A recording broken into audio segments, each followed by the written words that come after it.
aqui. Essa igreja ocupa um lugar muito especial na história do Evangelho nesta cidade, na história da nossa denominação e no âmbito geral do reino de Deus. Os irmãos têm sido uma referência aqui. Em segundo lugar, por causa do carinho que eu tenho pelo seu pastor, é um convívio muito amigável e é uma grande alegria sempre poder estar com ele aqui e com vocês. Quanto às ex-ovelhas que eu vejo aqui, eu fico muito alegre também, porque o fato de terem deixado de ser minhas ovelhas para serem ovelhas deles mostram que Charles Darwin tinha razão quando mostra a evolução do homem, tá certo? Então é isso aí. Olha, eu sou um pregador obediente e o seu pastor havia me pedido para falar a vocês sobre os valores e inversões de valores na família. Então eu tinha aí uns 2 ou 3 caminhos que eu poderia seguir e agora, no caminho para cá, eu resolvi seguir por um deles. Então eu gostaria que vocês lessem comigo 2 textos. O primeiro é o capítulo 4 de Josué. Josué, capítulo 4. Depois nós vamos ler um texto em Provérbios. Mas primeiro vamos ler aqui Josué, capítulo 4. Vocês, pelo menos uma grande parte dessa congregação, com certeza conhece o contexto desse texto. Depois de terem sido libertos do cativeiro egípcio, o povo de Israel foi conduzido por Moisés pelo deserto até chegar à terra prometida. Moisés não entra na terra com o povo. Quem entra com o povo na terra e como líder do povo é Josué. E esse texto se insere justamente nesse contexto da chegada do povo na terra prometida. E Josué conduzindo o povo nessa nova etapa da sua história, quando eles foram libertos do cativeiro em que eles eram escravos, não eram nação, não tinham uma terra, não tinham uma lei, e agora eles são povo, são nação, têm uma lei e estão tomando posse da terra que o Senhor havia lhes prometido. Então vejam comigo esse texto de Josué capítulo 4. Quando toda a nação terminou de atravessar o Jordão, o Senhor disse a Josué: escolha 12 homens dentre o povo, um de cada tribo, e mande que apanhem 12 pedras no meio do Jordão, do lugar onde os sacerdotes ficaram parados. Levem-nas com vocês para o local onde forem passar a noite. Josué convocou os 12 homens que escolhera dentre os israelitas, um de cada tribo, e lhes disse: passem adiante da arca do Senhor, o seu Deus, até o meio do Jordão. Ponha cada um de vocês uma pedra nos ombros, conforme o número das tribos dos israelitas. Elas servirão de sinal para vocês. No futuro, quando seus filhos lhes perguntarem que significam essas pedras, respondam que as águas do Jordão foram interrompidas diante da arca da aliança do Senhor. Quando a arca atravessou o Jordão, as águas foram interrompidas e essas pedras serão um memorial perpétuo para o povo de Israel. Os israelitas fizeram como Josué lhes havia ordenado. Apanharam 12 pedras no meio do Jordão, conforme o número das tribos de Israel, como o Senhor tinha ordenado a Josué, e as levaram ao acampamento, onde as deixaram. Josué ergueu também 12 pedras no meio do Jordão, no local onde os sacerdotes que carregavam a arca da aliança tinham ficado. E elas estão lá até hoje. Os sacerdotes que carregavam a arca permaneceram em pé no meio do Jordão, até que o povo fez tudo o que o Senhor ordenara a Josué por meio de Moisés. E o povo atravessou apressadamente, quando todos tinham acabado de atravessar a arca do Senhor, e os sacerdotes passaram para o outro lado diante do povo. Os homens das tribos de Ruben, de Gade, da metade da tribo de Manassés, atravessaram preparados para lutar à frente dos israelitas, como Moisés os tinha orientado. Cerca de 40.000 homens preparados para a guerra passaram perante o Senhor rumo à planície de Jericó. Naquele dia, o Senhor exaltou Josué à vista de todo Israel, e eles o respeitaram enquanto viveu, como tinham respeitado Moisés. Então o Senhor disse a Josué: ordene aos sacerdotes que carregam a arca da aliança que saiam do Jordão. E Josué lhes ordenou que saíssem. Quando os sacerdotes que carregavam a arca da aliança do Senhor saíram do Jordão, mal tinham posto os pés em terra seca. As águas do Jordão voltaram ao seu lugar e cobriram como antes as suas margens. No 10º dia do 1º mês, o povo subiu do Jordão e acampou em Gilgal, na fronteira leste de Jericó. E em Gilgal, Josué ergueu as 12 pedras tiradas do Jordão. Disse ele aos israelitas: no futuro, quando os filhos perguntarem aos seus pais que significam essas pedras, expliquem a eles: aqui Israel atravessou o Jordão em terra seca, pois o Senhor, o seu Deus, secou o Jordão perante vocês, até que o tivessem atravessado. O Senhor, o seu Deus, fez com o Jordão como fizera com o Mar Vermelho, quando o secou diante de nós, até que o tivéssemos atravessado. Ele assim fez, para que todos os povos da terra saibam que a mão do Senhor é poderosa, e para que vocês sempre temam o Senhor, o seu Deus. O segundo texto é um provérbio, está lá em Provérbios, capítulo 22, verso 28. Nessa literatura sapiencial do Antigo Testamento, nós temos aí um provérbio que resume todo o espírito do capítulo 4 de Josué.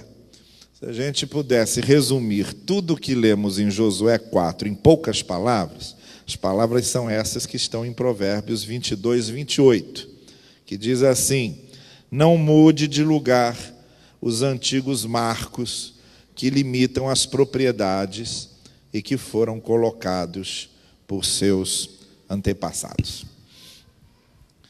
Meus irmãos queridos, a história de Josué é essa aí, está muito claramente contada.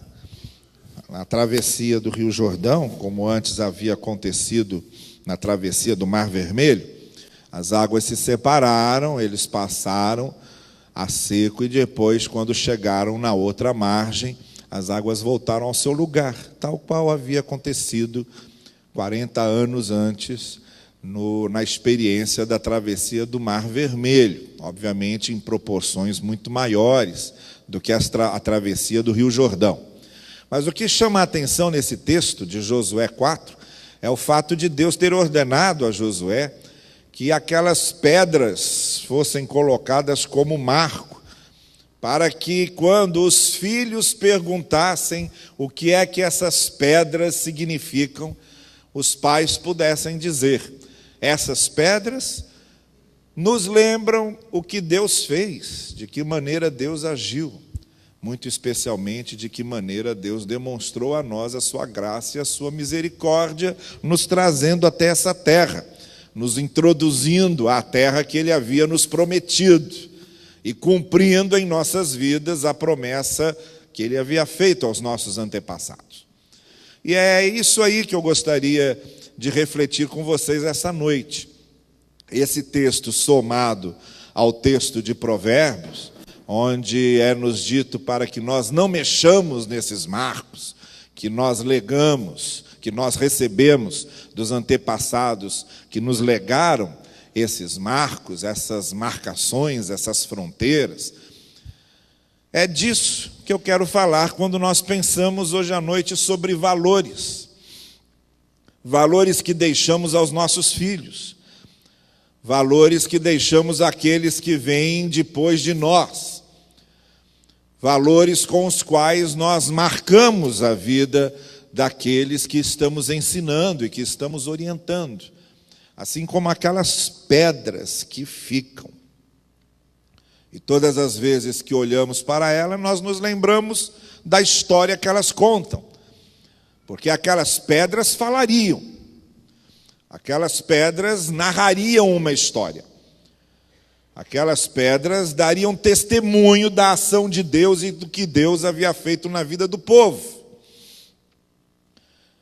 E é disso que eu estou falando. Quando nós pensamos em valores, valores que usamos como marcos para as nossas vidas, para demarcarem claramente as fronteiras, até onde podemos pisar, até onde podemos ir. Tudo isso significa que nós temos coisas que permanecem para nos lembrarem de ensinos antigos, de coisas que nos passaram e que devem ser preservadas. Essa é a ideia dos valores, dos princípios. E quando nós pensamos em valores e princípios para serem vividos, nós pensamos justamente nos ensinos que o Senhor nos deixou na sua palavra. E quando pensamos em valores e ensinos para serem passados aos nossos filhos, nós devemos fazê-lo conscientes de algumas coisas. Em primeiro lugar, eleger pedras, estabelecer marcos como memorial, usar valores e princípios para educarmos nossos filhos, para serem vividos em família, para serem usados na nossa vida cotidiana.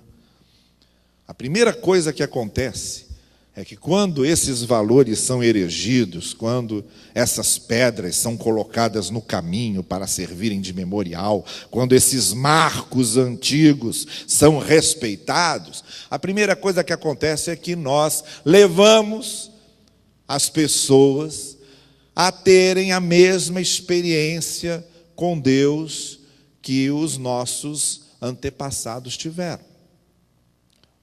Ou, no nosso caso, levamos nossos filhos a terem as suas experiências com Deus como nós tivemos as nossas. Essas pedras, esses valores que nós ensinamos e passamos adiante, servem em primeiro lugar para isso. Para inspirá-los, para motivá-los a buscarem o mesmo Deus, a terem a sua experiência pessoal com esse Deus. Vocês se lembram de Jacó, fugindo da casa de Isaac? Jacó era neto de Abraão. E Abraão teve a sua experiência com Deus. Era filho de Isaac. E Isaac teve também a sua experiência com Deus. Mas não bastava isso para Jacó. Não bastava ele ter a história de Abraão ou ter a história de Isaac. Era necessário que ele tivesse a sua experiência pessoal com Deus, que vai acontecer quando ele está fugindo para a casa do seu tio, depois de uma série de desacertos que ele fez na vida. E aí ele tem aquele sonho da escada posta. E depois, quando ele atravessa o Vale do Jaboque, ele luta com Deus. E essas experiências pessoais com o Senhor marcaram a sua vida como decorrência do que ele havia ouvido de Abraão, seu avô, de Isaac, seu pai. É por isso que nós ensinamos valores e princípios bíblicos aos nossos filhos, porque essas pedras no Jordão que nós colocamos, elas servem para levar nossos filhos a terem a sua experiência com Deus. Eu não sei quanto a vocês, mas eu cresci na igreja. E um problema sério de quem cresce na igreja é que a gente fica ouvindo aqueles testemunhos fantásticos daquelas pessoas que eram do mundo e fizeram isso e aquilo. E às vezes eu tenho a impressão que um quer dar um testemunho mais tenebroso que o outro. Então sobe uma pessoa e diz lá: olha, eu sou um ex-assassino, um ex-criminoso, um ex-isso, ex-aquilo. E as pessoas que não são ex-nada se sentem achatadas com aquilo e começam a se perguntar: será que eu me converti mesmo? Porque eu nunca fui ex-nada. Quem cresce na igreja nunca foi filho pródigo. E aí começa a questionar a sua própria conversão. Eu me lembro lá em Teresópolis, que andou uma moda de um camarada que visitava as igrejas, dizendo que ele havia morrido, ido ao inferno, conhecido o inferno, e que viera. Deus dissera agora para ele: você vai voltar e agora vai dar testemunho do que você viu lá no inferno. E ele corria às igrejas para contar o que ele havia visto e ouvido no inferno. E as igrejas enchiam para ouvi-lo. Eu fui lá por curiosidade, porque eu falei, meu Deus do céu, o que esse camarada está dizendo? Mas ele falava do inferno com tanta animação e contando tantos detalhes, que eu fiquei pensando, mas se gostou tanto, por que não ficou por lá? O que eu estou querendo dizer para vocês é que nós precisamos deixar que os nossos filhos tenham a sua experiência verdadeira com Deus, que eles precisam ter a sua experiência de fé através desses valores que passamos para eles. E se eles crescem na igreja, eu ficava pensando isso, meu Deus, nunca passei por isso, até que eu comecei a compreender exatamente isso, que a maneira como eu via Jesus Cristo real na vida dos meus pais, na vida de outras pessoas, eu comecei a sentir o desejo de também sentir Cristo como uma realidade concreta na minha vida, embora eu nunca tivesse sido nem eis isso, nem eis aquilo. Graças a Deus. Olha, se você nunca foi filho pródigo, dê graças a Deus, porque os filhos pródigos normalmente trazem arranhaduras e machucaduras terríveis que eles carregam para o resto da vida. Então, não precisa sentir inveja de quem foi filho pródigo, não. Mas aí a nossa necessidade, a nossa experiência de conversão é essa, é começar a querer sentir Deus tão real na nossa vida como a gente vê na vida dos outros. É nesse sentido que essas pedras do Jordão são erguidas, para que os nossos filhos vejam o que elas representam, de que maneira marcaram a vida dos nossos pais, a fim de que eles sintam também o desejo de terem a sua experiência de fé, por causa daquilo que vem na vida dos seus pais e das pessoas que eles conhecem. Então, em primeiro lugar, nós passamos aos nossos filhos valores da palavra, vivemos esses valores, esses marcos e essas pedras no Jordão, para incentivá-los e levá-los a terem as suas próprias experiências com Deus, porque ninguém pode ser salvo, nem receber o perdão de Deus sem a sua própria experiência com Deus. A gente gosta muito de recitar o Salmo 23, não é isso? O Senhor é o meu pastor e nada me faltará. Mas quantas pessoas já experimentaram isso na sua vida? Há muita gente que o Salmo 23 é só teoria. Mas nunca experimentaram, de fato, essa confiança do salmista. Chegou um ponto em que ele dizia, escuta, o Senhor é meu pastor e ainda me falta um monte de coisas. O Senhor é meu pastor e eu não tenho um monte de coisas até que eu gostaria de ter. Mas uma coisa eu aprendi. Nada me falta do ponto de vista do pastor e não do meu ponto de vista. Aquilo que o pastor sabe que nada pode faltar para mim, isso nunca falta. Pode faltar o que eu acho que falta, mas o que ele sabe que falta, não vai faltar nunca. Essa é a experiência pessoal da pessoa que experimenta o Salmo 23, não como uma teoria, mas como uma realidade de vida, de confiança em Deus, naquilo que Ele sabe que nós precisamos e nos dá, ainda que não atenda todos os nossos caprichozinhos, infantis muitas vezes. Porque a gente é muito infantil às vezes naquilo que a gente pede a Deus. A oração de fé não é aquela oração em que nós pedimos aquilo que achamos que devemos pedir, e nem é aquela oração chantagem, como muitos pastores aí fora fazem. Senhor, tu tem que fazer isso, senão o teu nome será envergonhado. Isso é chantagem com Deus. Que nome envergonhado, coisa nenhuma. Deus já existia antes do universo existir. Vai continuar existindo depois que o universo acabar. E sou eu que vou dizer o que envergonha ou não o nome de Deus? Por favor, isso não é oração, isso é chantagem com Deus. A oração de verdade é aquela que diz, Senhor, eu quero pedir o que tu queres que eu peça. Eu quero pedir o que é importante para ti, não o que é importante para mim. Essa é a oração da fé. Essa é a oração da verdadeira confiança. Então nós experimentamos esse Deus sem aquela infantilidade que muitas vezes temos. Tem um psicanalista infantil chamado Bruno Bettelheim, e ele tem um livro chamado Psicanálise dos Contos de Fada.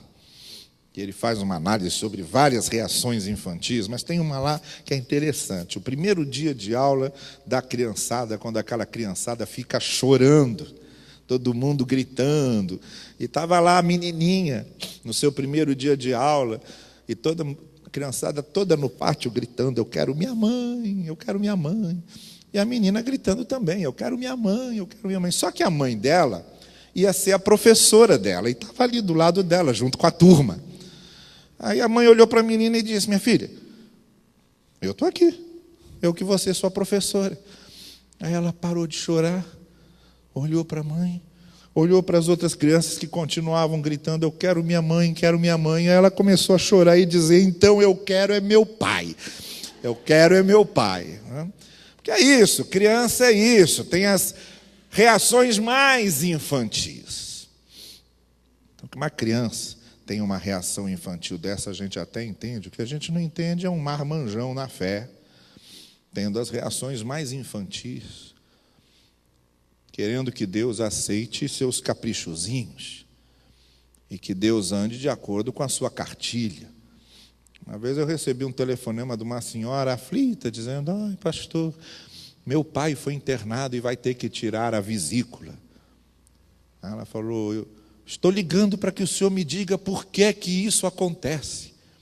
Aí eu estou pensando que ela está perguntando por causa da vesícula. Marido de médico, às vezes as pessoas confundem e acham que é porque a gente é casado com médico, tem que ter receita.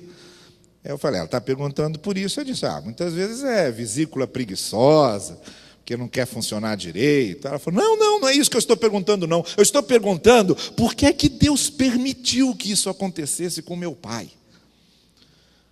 Aí eu falei, meu Deus do céu, a pessoa se desestrutura completamente por causa de uma operação de vesícula e fica querendo saber coisas desse tipo. Que fé é essa? Porque se uma coisa que eu tenho aprendido é o seguinte, ou a gente usa a nossa fé nesses momentos, ou elas não servem mais para momento nenhum. Ou ela é usada nessa crise, quando você chega no médico, e o médico diz a você que o diagnóstico é muito ruim, você pode sair de lá triste, você pode sair de lá preocupado, mas não tem como sair desesperado. Não tem como sair desestruturado. Não se você, na prática, tem a fé que você, na teoria, diz que tem.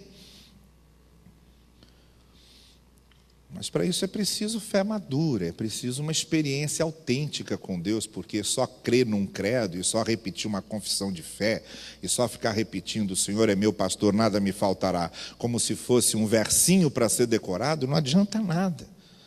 Esses memoriais foram colocados no Jordão para que os filhos tivessem a mesma experiência com Deus que seus pais tiveram. Então nós passamos valores aos nossos filhos para que eles experimentem o amor, a graça de Deus que nós experimentamos.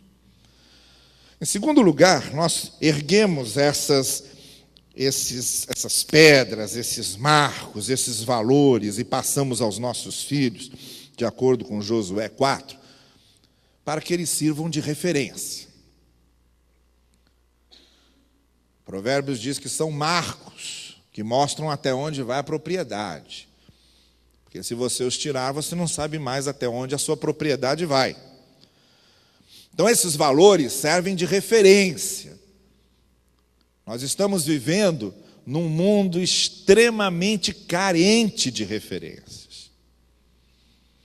E os nossos filhos precisam dessas referências muito definidas. A gente hoje vive um mundo, uma sociedade que está acostumada a deixar tudo no meio termo. Estão percebendo isso? No cinzento, no claro escuro. Não há mais nada definido praticamente. Em sim, sim, não, não. E o que procede disso é de procedência maligna. O que passa disso é de procedência maligna. Hoje, a sociedade está ensinando as pessoas a pensarem sempre a partir de pressupostos da relatividade. Tudo é relativo, tudo depende do ponto de vista de cada um. Todas as opiniões são válidas, todo mundo está certo. É assim que está. E isso está criando um vazio de referências, um vazio de pontos de referência. Olha, os pontos de referência são extremamente importantes. Um barco só não se perde por causa da bússola, por causa dos faróis. Esse voo que estava indo para a França, que agora acharam a caixa preta e estão descobrindo os motivos, o problema dele principal foi exatamente isso. Os pilotos perderam as referências todas.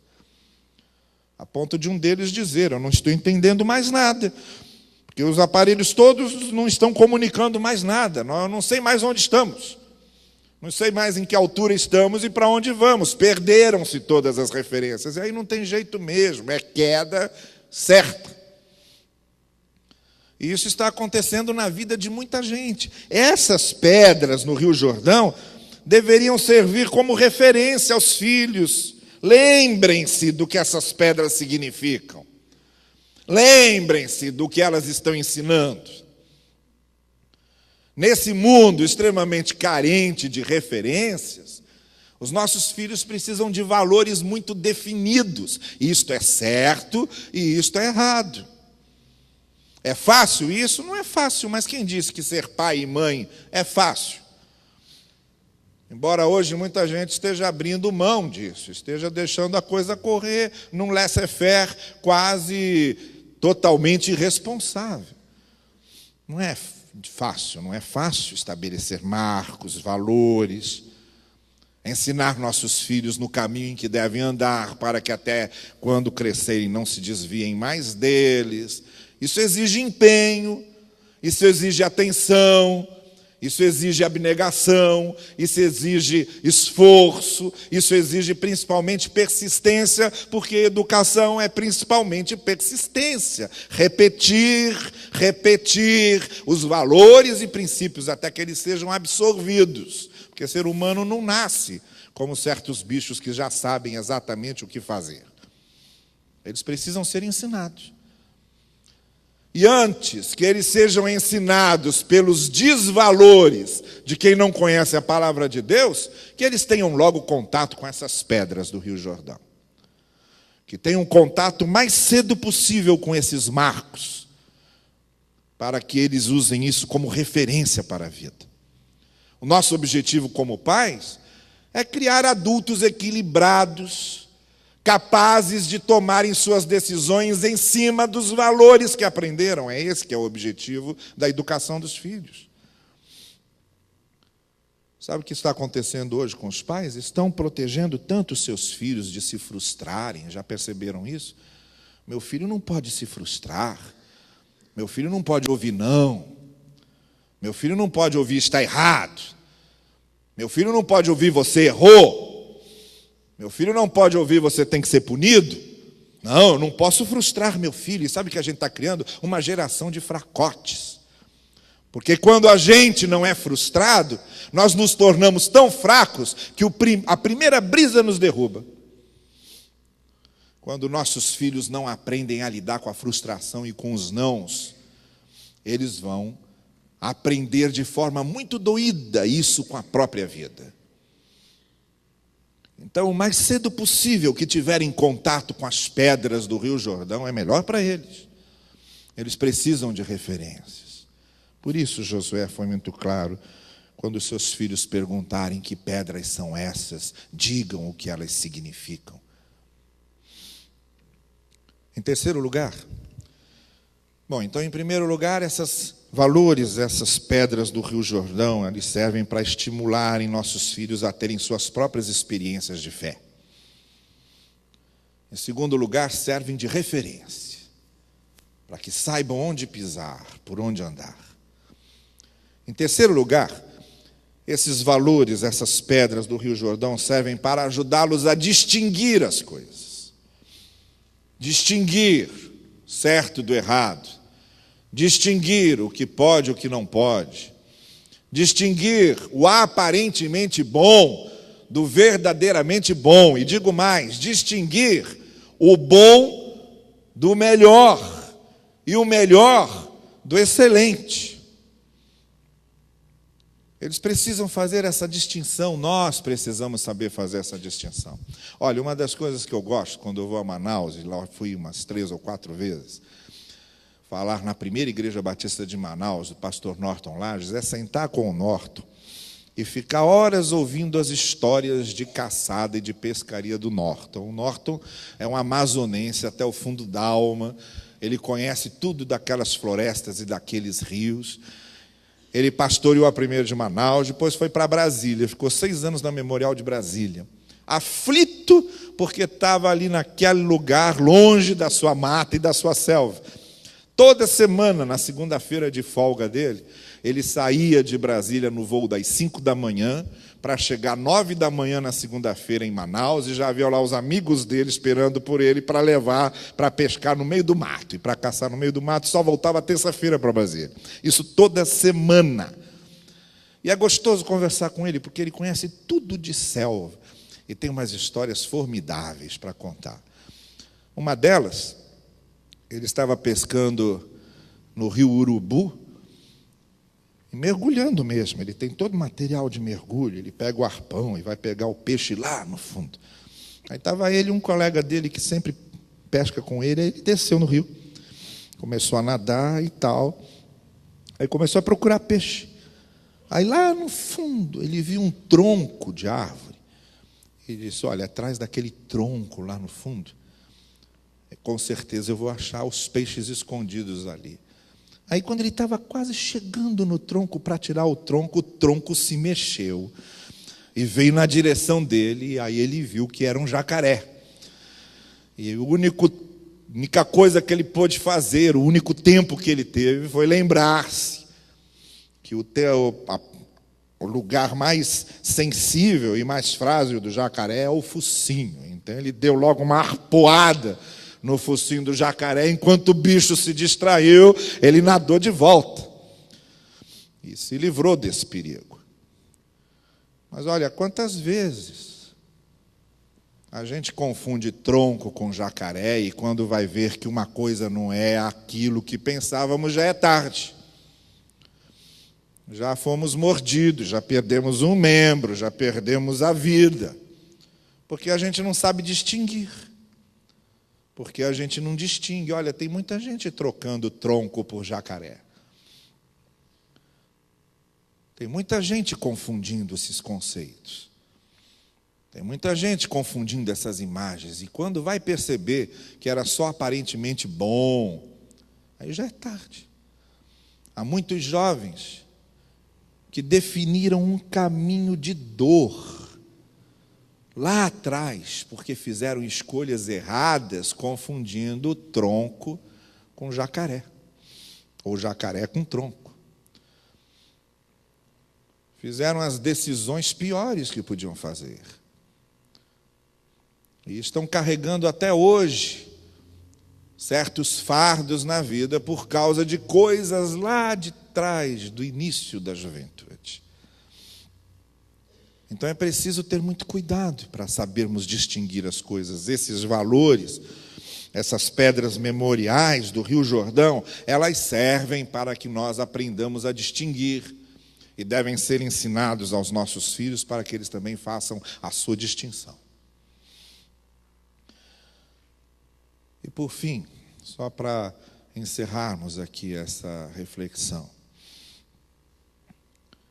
essas pedras no Rio Jordão, esses valores, servem para que saibamos onde estamos pisando, onde estamos edificando a nossa casa, a fim de que possamos influenciar muito bem a vida daqueles que estão ao nosso redor.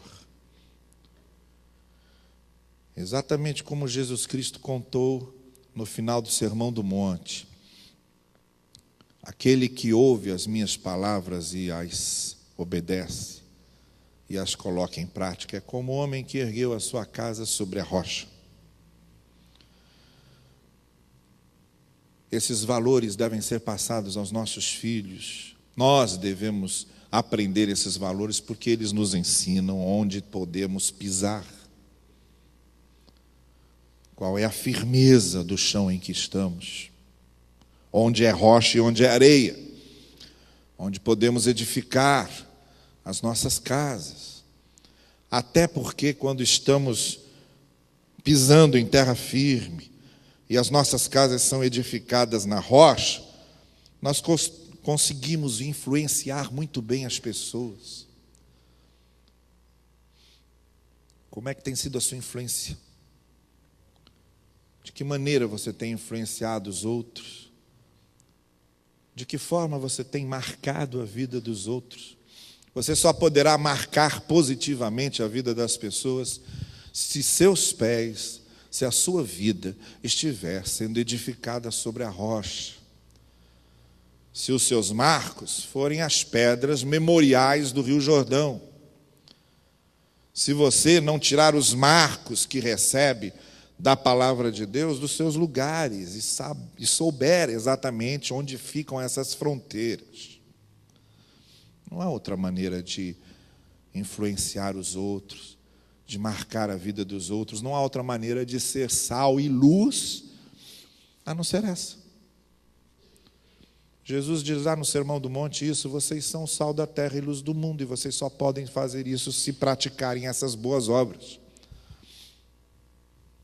se edificarem a sua casa sobre a rocha. E aí ele completa dizendo: olha, muitos vão me dizer naquele dia: Senhor, nós fizemos muitos milagres em teu nome, nós expulsamos muitos demônios em teu nome. E aí o Senhor Jesus vai dizer: mas esse não é o critério. Como vocês são tolos. Vocês só conseguiram fazer isso porque usaram o meu nome. É o meu nome que tem poder. Mas olha, nem os conheço. Porque só entra no reino do meu Pai não é quem expulsa os demônios ou quem faz os milagres.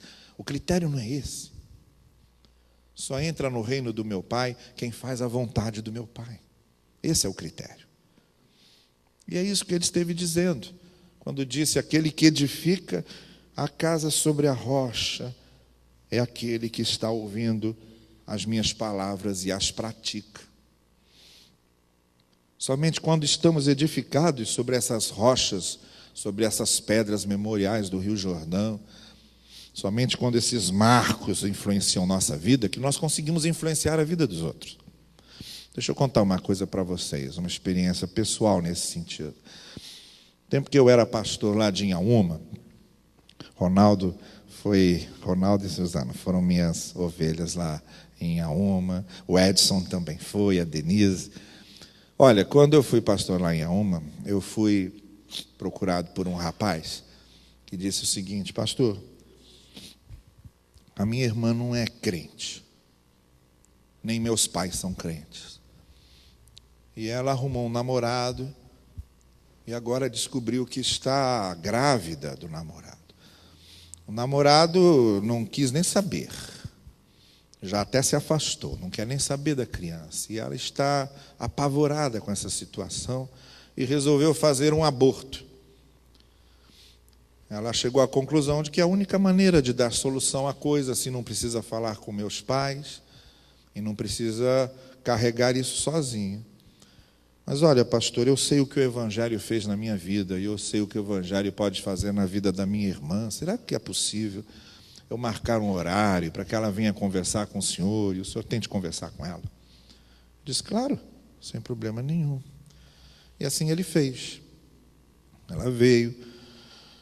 Isso foi lá no início da década de 80, isso era 86, 87. Aí ela veio. E aí nós conversamos, aí eu disse para ela: olha, você não tem como compensar um erro praticando outro. Você não tem como fazer isso. E se você já está se sentindo mal com o primeiro erro, você vai se sentir muito pior com a soma dos dois. A melhor coisa que você faz, em primeiro lugar, é conversar com seus pais. A primeira coisa é isso. Aí eu perguntei para ela, você quer que eu vá com você? Quer que eu fale com eles? Aí ela se animou e disse, o senhor iria? Eu disse, eu vou, não tem problema nenhum. Aí eu marquei lá o dia com ela, fui lá na casa dela, sentei com os pais, a reação foi aquela que vocês podem imaginar, os pais ficaram chocados, num primeiro momento se revoltaram com a situação, mas até a minha presença, de certa forma, inibiu as reações mais espetaculares. E ali nós ficamos conversando um tempo, depois oramos juntos. E aí ela resolveu levar a gravidez até o fim, os pais acabaram apoiando, e aí passou. Eu saí de Inhaúma e fui para a igreja de Teresópolis, fiquei lá 5 anos, depois de 10 anos na igreja de Inhaúma. Depois de Teresópolis, 5 anos, eu vim para Barão da Taquara, em 1998. E aí, 2000, 2001, num domingo após o culto, à noite, eu fui à porta cumprimentar os visitantes. Aí vem lá uma mulher com uma jovenzinha ao lado. Aí ela chega para mim e diz assim, pastor, o senhor lembra de mim? Aí eu tenho uma dificuldade, às vezes, de lembrar das pessoas depois de um certo tempo. Principalmente, as pessoas, às vezes, acham, isso acontece muito, a gente é um só. E as pessoas, às vezes, acham, você está lá na galeria, e aí encontra com a gente na rua e lembra de mim, pastor? Eu estava lá na galeria ouvindo o senhor falar. Não tem como. Você sabe que uma vez eu estava, só para ilustrar como é que eu sou, uma vez eu estava aqui no shopping Nova América, aí a Jussara entrou com a minha filha mais velha, a Luísa, numa loja, e eu fiquei com a minha menor, a Laura. Aí eu senti atrás de mim alguém dizer assim, deixa eu dar um abraço nesse pastor querido. Aí quando eu olhei, não conseguia lembrar. Ela falou, o senhor não está lembrando de mim, né? Eu vou lhe dar uma dica. Fulana da igreja de Inhaúma. Nada, nem um traço, não vinha nada. Eu com uma vergonha imensa, a gente quer morrer numa hora dessa. Aí ela disse, olha, eu vou lhe dar uma outra dica. O senhor foi meu padrinho de casamento. Aí eu falei, meu Deus do céu, o que é isso? Aí ela falou o nome dela. Aí eu lembrava assim, vagamente, lá atrás. Aí eu senti que ela ficou totalmente constrangida, desmontada, ficou triste. No final da conversa ela disse, olha, dá um abraço na Jussara. E eu não sabia para quem eu mandar abraço no lado dela. Sei que depois que ela foi embora, quando a Jussara voltou, eu falei, pelo amor de Deus, me diga quem é fulana lá de Inhaúma, que eu fui padrinho de casamento. Ela falou, não lembra. É o seguinte, ela ia casar e houve a falta de um casal de padrinhos que não veio, não chegou na hora. Então eu e você fomos lá e entramos com eles como padrinho. Eu falei, bom, então pelo menos não é tão grave assim, né? Mas eu sou assim. E aí ela chegou para mim na porta da igreja e disse, o senhor lembra de mim? Eu falei, olha, me ajude a lembrar. Ela disse, o senhor lembra de uma menina que foi procurar porque havia engravidado e queria fazer o aborto? Aí a história veio logo, toda na minha cabeça, eu logo reconheci, ela virou e disse assim, olha, essa aqui é a minha filha, ela está hoje cursando o 1º ano de medicina. E está aqui. E aí, olha, deixa eu dizer uma coisa para você, o sentimento que você tem de ter sido usado por Deus para influenciar de forma benéfica a vida de uma pessoa, preço nenhum paga. Não há dinheiro que pague isso. Não há nada que você receba que seja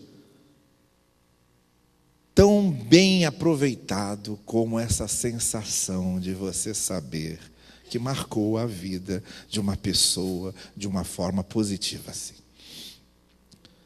Mas isso só acontece quando nós estamos firmados nos marcos, nessas referências e nesses valores.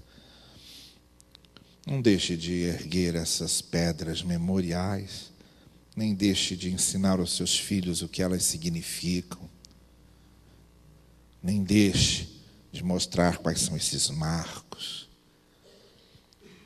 Nem deixe de viver isso. Você e sua família serão tremendamente abençoados. Você quer curvar comigo a sua cabeça agora? E vamos orar juntos? Eu quero dar oportunidade então a você agora para fazer a sua oração. Durante algum momento, abra o seu coração diante do Senhor e diga a Ele, se você não tem levado isso a sério, os valores da palavra de Deus, os princípios da palavra de Deus, diga a Ele, Senhor, eu quero levar isso a sério na minha vida. Eu quero viver esses valores.